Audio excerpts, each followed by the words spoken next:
परम प्रेममय श्री ठाकुर अनुकूलचंद्र श्रीमुख निसृत पवित्र स्वास्थ्य सदाचार सूत्र ग्रंथ पाठ बैशाखर नवोत्सर्जनारे मोर परम पुरुष जी पुराणधनी कुल मालिक परम पिता तांक निकट यहाँ एकांत प्रार्थना प्रति प्रत्येक जेपरी निरोग निरापद धीमान श्रीमान कुशल कौशली पराक्रमी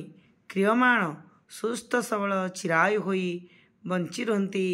आओ मोर कातर प्रार्थना जेपरी से मंजूर करती। स्वास्थ्य सदाचार सूत्र तुमे जदि चिकित्सक हुआ रोगी घर को जाई ताहार आपाद मस्तक देख अंग प्रत्यंगर व्यवस्थिति अवलोकन कर अवस्था अनुजाई रोगी सहित गल्प मध्य कर ताहार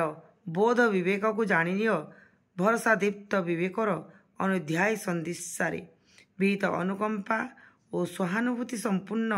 सांत्वना सहित आउ ताहार कथा और रोगर लक्षण और तदनुग ताहार बोध किपरि ता मध्य मिलई नियो विवेचना कर देख आउ ताहार शरीर संगति को एवं व्यतिक्रमी और सहज बोधगुड़ी को मिलई नहीं विवेचना करी देख से सहज अवस्था बा किपरि थाए।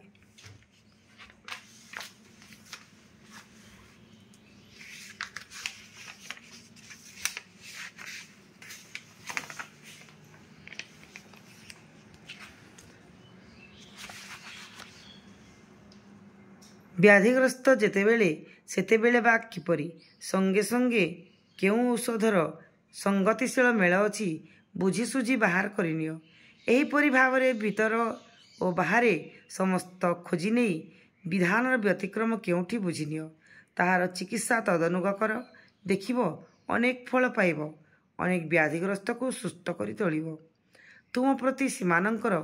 हृदय मांगलिक कामना तुमर जीवनर शुभगति को सौष्ठव मंडित करि तोलिबो आउ आश्वास जो माने देई पारंती नहीं से माने प्रथमरु ही घाइला करती जीवनीय अनुसृता अनुगति फल रोगी अंतसार शून्य होई पड़ी। वाणी संख्या 12।